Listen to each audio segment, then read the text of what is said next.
Greetings from the Hermitage and welcome to this presentation on linear equations that result from applications that give multiple like terms on both sides of the equal sign.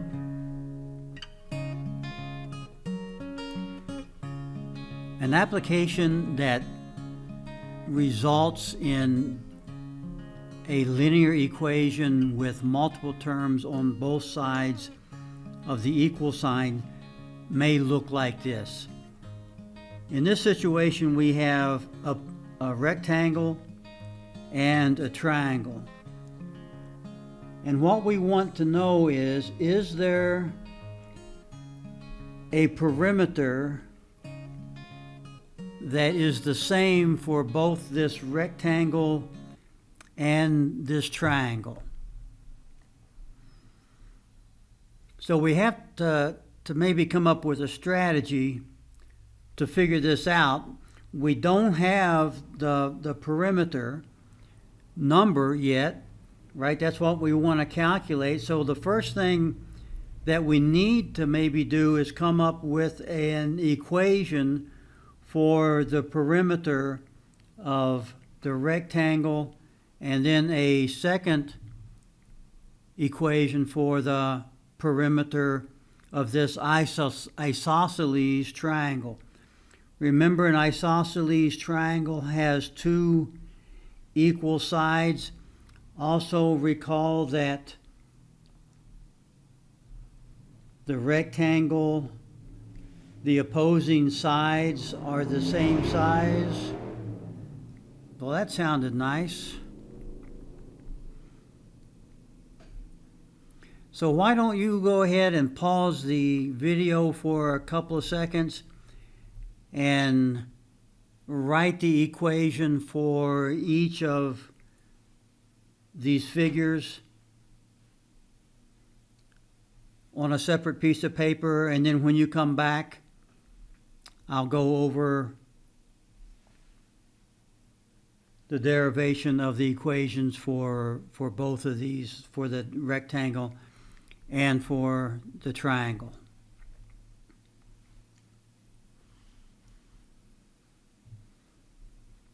All right, welcome back. I'm going to go ahead and do the rectangle first. And I know that two sides equal this, so I'll write 2 times 3x subtract 3. Add to that the two sides that have that. So that'll be 2 times 2x, add 6. And that will be equal to the perimeter of the rectangle. Now I'll do the same thing for the isosceles triangle. I know that there are two sides that are this size.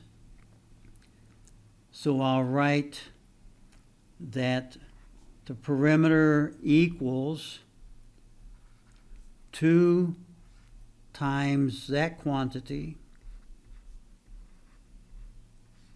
And then we add the third side. That's going to be x add 8. So these are fairly long equations. I'm going to break down this problem. I'm going to work through the rectangle first and simplify this equation. I want to get it in simplest terms, and then I'll come back and do this one, work it down to get it in its simplest terms where I only have one x term and one number term in each of those equations. Maybe you could pause the video at this time and work through that on your own. And then when you come back, I'll work through them with you.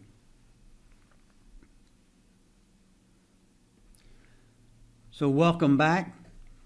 I'm going to do the rectangle equation first. If I remember right, it looked like this.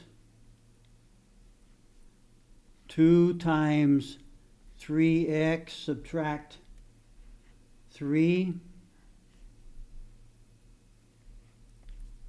add 2x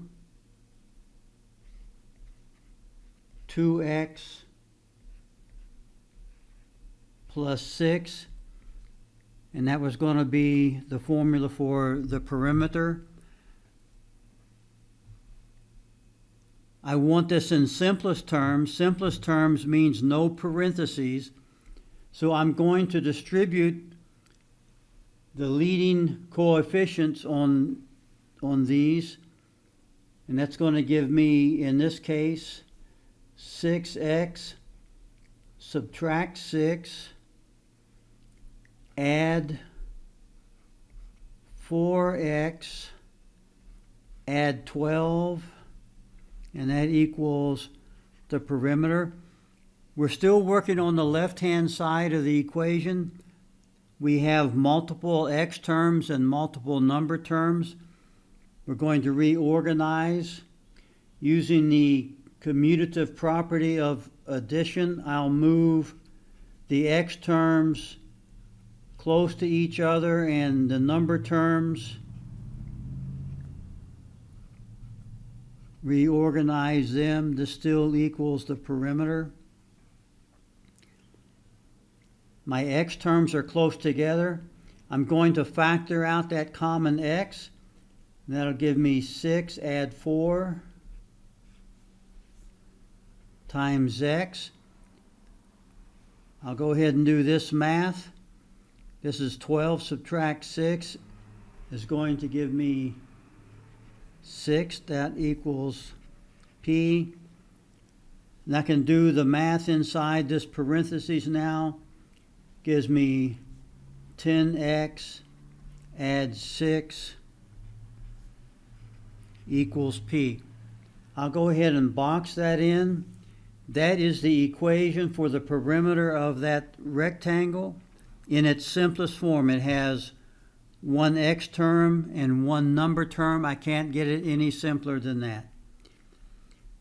Now I'm going to go back and do the equation for the triangle.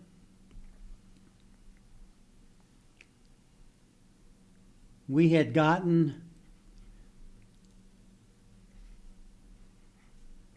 3x, add 5 to begin with.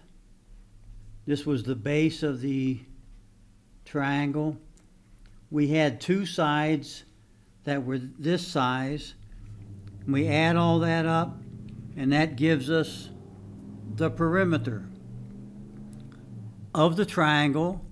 And we've said that we want the perimeter of the triangle and the rectangle to be the same. So at some point, we're going to set those two equations equal to each other. I'm going to go ahead and simplify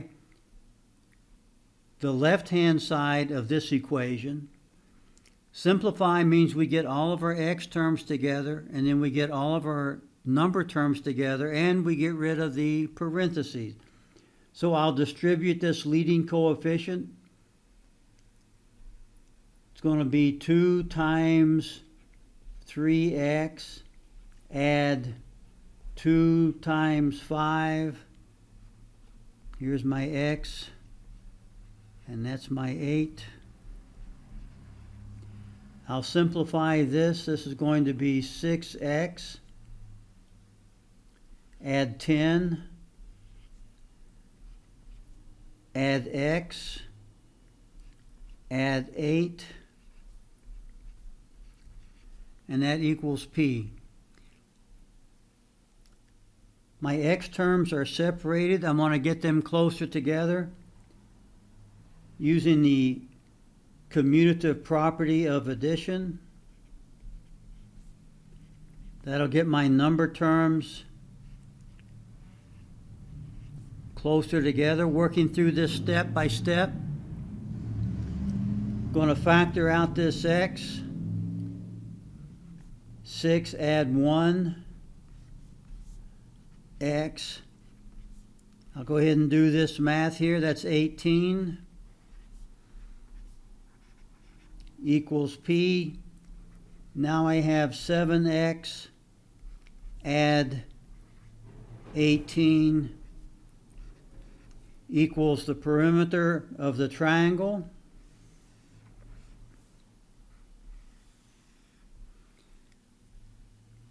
At this point, I'm going to set this equation equal to the perimeter of the rectangle.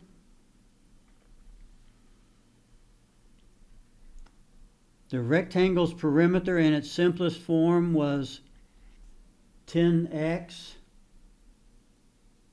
plus 6.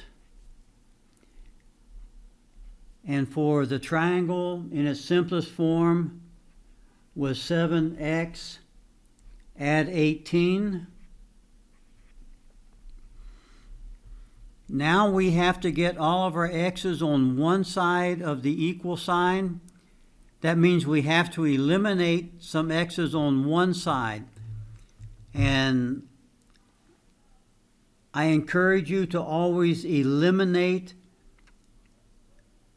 the x term who lies furthest to the left on the number line. So 7 lies to the left of 10. So I'll zero out that 7x. And to zero it out, we add the opposite.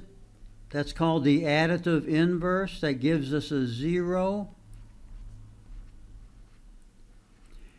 And whatever I add or subtract from one side of the equation, I do exactly the same thing on the other side of the equation to maintain the equality. So this will be 10x add a negative 7x. Bring down the 6. Now I'll simplify. 7x subtract 10x subtract 7x is 3x. That's going to be add 6. These cancel out, just leaves me with 18. All of my x's are in one place right now. This equation can't get any simpler on that side. So all of my x's are in one place. I'm going to lock him down. And I need to get him by himself. I want to isolate him. So I'm going to zero out that 6. It looks like this. 3x add 6. Add the opposite to zero it out. It's going to be 18, add a negative 6. Now I'm left with 3x equals 18 subtract 6 is 12. This is a multiplication. At this point, I put everything over 1 because I'm going to multiply by 1 over 3 to cancel this 3 out. 1 over 3, those cancel out.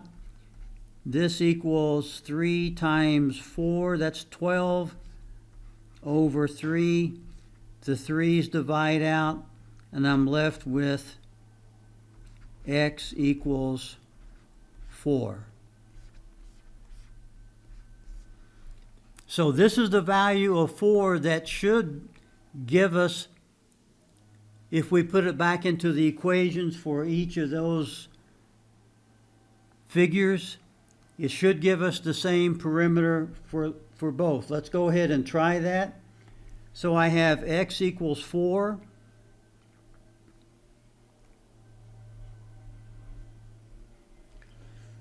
And I'll look at the equation for the triangle, for the perimeter of the triangle. And that was 7x add 18 equals the perimeter of the triangle. At this point, we have a system of equations. This is called a system. We'll now substitute that value of x into this equation. So that's going to be 7. Replace that x by 4. Add 18 equals the perimeter of the triangle. 4 times 7 is 28. Add 18. That looks like 46 equals the perimeter of the triangle. Box that in. We're not quite finished yet. We want to make sure that the perimeters of the rectangle and the triangle are the same. So let's get the equation for the rectangle. In its simplest form was 10x add 6 equals the perimeter of the rectangle. We'll still use this value of 4, substitute that into this equation. It's going to be 10, replace the x with the 4, add 6 equals that. It's going to be 40, add 6 equals the rectangle perimeter. 46 equals PR. We get exactly the same perimeter for both of those. So at the end of the day, that's a check. Looks like we did some good work all the way through. Guys, thanks for hanging in there. Pretty complicated, but you know, we have all the skills to do this. It's just being able to set the thing up, realizing what they're asking. And we have to go through the value of x and to take the value of x and put back into the equations. You know how to do all of this now.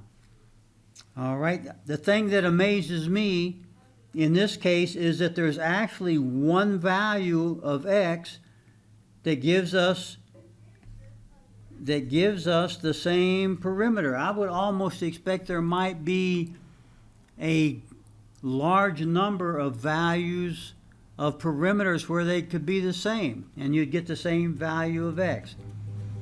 That's something for us to look into in a future video. Coming up not too soon, we'll be moving into looking at solutions, the number of solutions, whether we have one solution, infinite number of solutions, or no solutions of these equations at all. All right. So that's all, folks.